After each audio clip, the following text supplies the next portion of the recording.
আরেকটা বড় সমস্যা হলো চুক্তির ভাষার দুর্বলতা। সর্বোচ্চ চেষ্টা করবে এই ধরনের বাক্য শোনায় ভালো, কিন্তু বাস্তবে এর কোনো কঠোর বাধ্যবাধকতা নেই, কোনো নির্দিষ্ট জবাবদিহিতা নেই, কোনো বাধ্যতামূলক সালিসি ব্যবস্থা নেই। বিরোধ হলে প্রথমে যৌথ কমিটি, তারপর কমিশন, তারপর সরকার, অর্থাৎ সবকিছুই রাজনৈতিক সদিচ্ছার উপর নির্ভরশীল। আপনাদের স্বাগত জানাই আমি আমার কথা শোনার জন্য। বাংলাদেশের ইতিহাসে কিছু কিছু প্রশ্ন বারবার ফিরে আসে, কখনো রাজনীতির ভাষায়, কখনো অর্থনীতির পরিসংখ্যানে, আবার কখনো মানুষের জীবনের নীরব কষ্টে। গঙ্গার পানি বন্টন সেই প্রশ্নগুলোর একটি, বরং সবচেয়ে দীর্ঘস্থায়ী একটি। 1996 সালের যে চুক্তি একসময় দুদেশের সম্পর্কের একটা নতুন অধ্যায় খুলেছিল, আর সেটি দাঁড়িয়ে আছে একটি সংকটময় মোড়ে। 30 বছরের মেয়াদ শেষের পথে। কিন্তু প্রশ্ন হচ্ছে, এই চুক্তি কি আদৌ আমাদের প্রয়োজন পূরণ করতে পেরেছে? আর যদি না পারে, তাহলে সামনে কি পথ খোলা আছে? এই চুক্তির কাঠামো খুব পরিষ্কার। শুকনো মৌসুমে জানুয়ারি থেকে মে পর্যন্ত ফারাক্কা পয়েন্টে পানির প্রাপ্যতার ভিত্তিতে ভাগাভাগি হবে। নির্দিষ্ট কিছু সংখ্যার খেলা।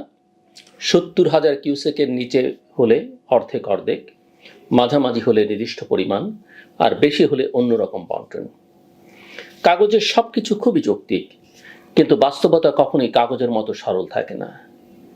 কারণ নদী কোনো রাজনৈতিক সীমানা মানে না, আর প্রকৃতি কোনো চুক্তির ভাষা বোঝে না। সমস্যাটা এখানেই।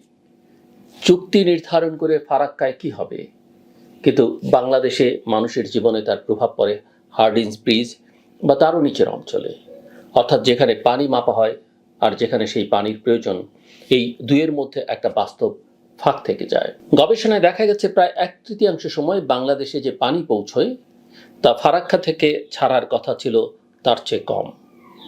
এই ফাঁকটা শুধুই প্রযুক্তিগত নয়, এটা একটা রাজনৈতিক এবং নীতিগত দুর্বলতা।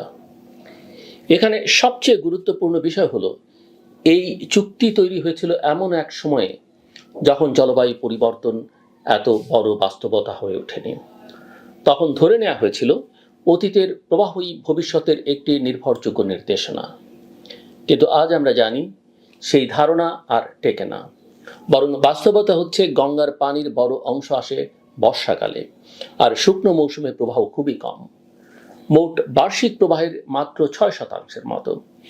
অর্থাৎ ঠিক সেই সময়টাতেই আমরা ভাগাভাগি করছি যখন নদীতে পানি সবচেয়ে কম। তার উপর যোগ হয়েছে হিমালয়ের পরিবর্তনশীল প্রকৃতি। হিমবাহ গলছে, কিন্তু সেই গলনও একসময় কমে যাবে, যাকে বলা হয় পিক ওয়াটার।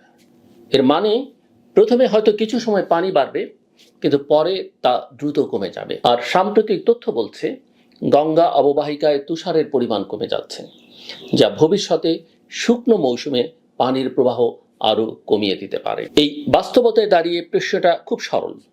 আমরা কি 1996 সালের যুক্তি দিয়ে 2026 সালের সমস্যা সমাধান করতে পারবো? উত্তরটা সহজ নয়, কিন্তু স্পষ্ট না পারবো না। আরেকটা বড় সমস্যা হলো চুক্তির ভাষার দুর্বলতা। সর্বোচ্চ চেষ্টা করবে এই ধরনের বাক্য শোনায় ভালো, কিন্তু বাস্তবে এর কোনো কঠোর বাধ্যবাধকতা নেই, কোনো নির্দিষ্ট জবাবদিহিতা নেই, কোনো বাধ্যতামূলক সালিসি ব্যবস্থা নেই। বিরোধ হলে প্রথমে যৌথ কমিটি, তারপর কমিশন, তারপর সরকার, অর্থাৎ সবকিছুই রাজনৈতিক সদিচ্ছার উপর নির্ভরশীল। কিন্তু বাস্তবতা হলো, যখন স্বার্থের প্রশ্ন আসে তখন সদিচ্ছা খুব দ্রুত সংকুচিত হয়ে যায়। এই জায়গাটাই সবচেয়ে গুরুত্বপূর্ণ। বাংলাদেশের জন্য এই চুক্তি কেবল একটা পানি বন্টন চুক্তি নয়, এটা একটা অস্তিত্বের প্রশ্ন। দক্ষিণ পশ্চিমাঞ্চলের কৃষি, মিঠা পানির প্রবাহ, লবণাক্ততা, নদীর নাব্যতা সবকিছুই এর সঙ্গে জড়িত। গঙ্গার পানি কমে গেলে শুধু ফসলই ক্ষতিগ্রস্ত হয় না, মানুষের জীবনযাত্রা, অর্থনীতি, এমনকি সামাজিক স্থিতিশীলতাও প্রভাবিত হয়। তাহলে সামনে কি পথ? একটা পথ হলো চুক্তি যেমন আছে তেমনি নবায়ন করা। 2026 সালেই এটা করবার কথা। এটা সহজ, দ্রুত এবং রাজনৈতিকভাবে কম ঝুঁকিপূর্ণ। কিন্তু এর মানে হলো বর্তমান দুর্বলতাগুলো একইভাবে চলতে থাকবে। দ্বিতীয় পথ হলো চুক্তিকে নতুনভাবে সাজানো। এখানে একটা সবচেয়ে গুরুত্বপূর্ণ হবে 3টে বিষয়। প্রথমত, তথ্যের স্বচ্ছতা। ফারাক্কা থেকে হার্ডিঞ্জ পর্যন্ত পানি কিভাবে প্রবাহিত হচ্ছে তার একটা যৌথ যাচাইযোগ্য ডেটা সিস্টেম। দ্বিতীয়ত, গ্যারান্টি বা নিশ্চয়তার পুনর্নির্ধারণ, পানি কোথায় মাপা হবে আর ঘাটতি হলে কিভাবে তা পূরণ হবে। তৃতীয়ত, একটা ড্রাউট প্রোটোকল, যখন পানি কম থাকবে তখন কিভাবে ভাগ হবে সেটা আগেই নির্ধারণ করা। তৃতীয় পথ আরো বড়, আঞ্চলিক সমাধান।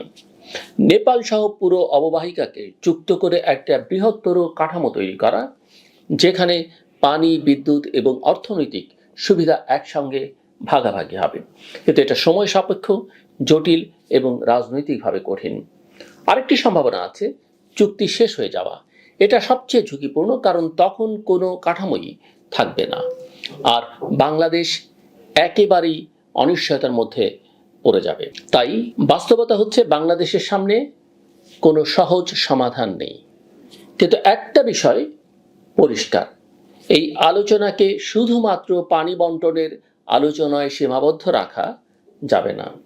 এটা একটা রাজনৈতিক আলোচনাও, একটি কূটনৈতিক আলোচনাও, এবং সবচেয়ে বড় কথা, একটি অস্তিত্বের আলোচনাও।